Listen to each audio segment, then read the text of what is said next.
تو بہت سارے نشیب و فراز میں لائف کے جب آپ کی انٹلیکچوئل ڈیولپمنٹ ہو رہی ہوتی ہے، اس کو واپس لاتے ہوئے اپنی لائف کے فیز میں، کہ جب آپ انٹلیکچوئل ڈیولپمنٹ آپ شیپ ہو رہے ہوتے ہیں، ایک آپ کی اکیڈمک بیک گراؤنڈ ہے، ایک آپ کی تربیت کا بیک گراؤنڈ ہے، یہ سارے سلسلہ اسباب کی چیزیں ہیں. ان کے اندر ایک کہہ لیجیے ان سین نظام فطرت ہوتا ہے قدرت کا، جس میں اللہ تعالیٰ نے آپ کو اپنے انداز میں شیپ کرنا ہوتا ہے. تو سم ٹائم آپ کی اپنی پلاننگ ادھوری رہ جاتی ہے. جو اللہ تعالیٰ کی طرف سے تربیت ہوتی ہے نا، وہ پھر آپ کی جتنی بھی پچھلی تربیت ہوئی ہوتی ہے اکیڈمیکلی یا گھر میں یا ایموشنلی، والدین کی تربیت ہے، آپ کی صحبت ہے، دوست احباب کی ساری، وہ ساری مل کے اللہ کے پلان میں کہیں نہ کہیں فٹ ہو جاتی ہے.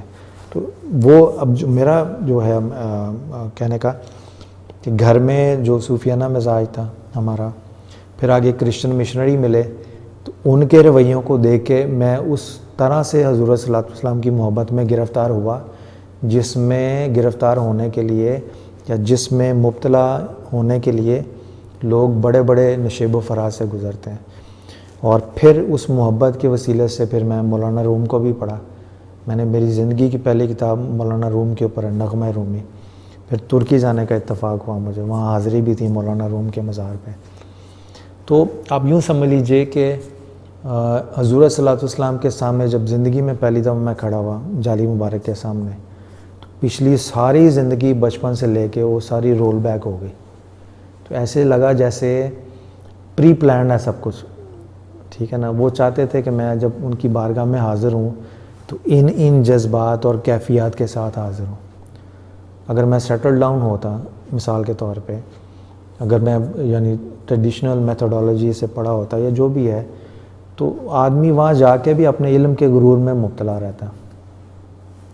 مگر جو چیز، اب ہم ادھر نہ چلے جائیں، جالی مبارک کے حوالے سے ایک چیز میں نے خاص دیکھی ہے، اگر آپ وہاں پہ کھڑے ہو جائیں اور صرف لوگوں کو دیکھنا شروع کریں، دنیا میں جو جس مرتبے پہ بھی ہے اور جو جس کا دماغ ہے، آئی کیو لیول جس کا بھی شارپ ہے، نالج وائز، رتبے وائز، فائنینشلی وائز، جب آدمی مسجد نبوی میں باب السلام ہے غالباً جہاں سے انٹر ہوتے ہیں حضور السلام، جب وہ انٹر ہو رہا ہوتا ہے اور آہستہ آہستہ جالی مبارک کے قریب آ رہا ہوتا ہے، جب وہ جالی مبارک کے بالکل سامنے کھڑا ہوتا ہے، تو کوئی آدمی اپنی حیثیت میں نہیں ہوتا.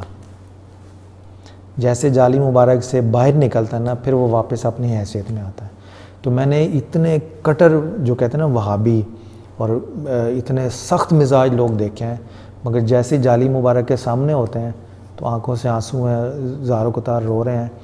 میں نے آج تک کوئی بد مزاج اور سخت مزاج جالی مبارک کے سامنے کھڑا ہوا نہیں دیکھا.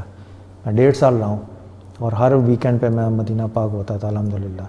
مگر جب میرا صرف ایک ہابی یہ میری تھی کہ میں جالی مبارک سلام عرض کر کے کھڑا ہو کے پھر لوگوں کو دیکھتا تھا.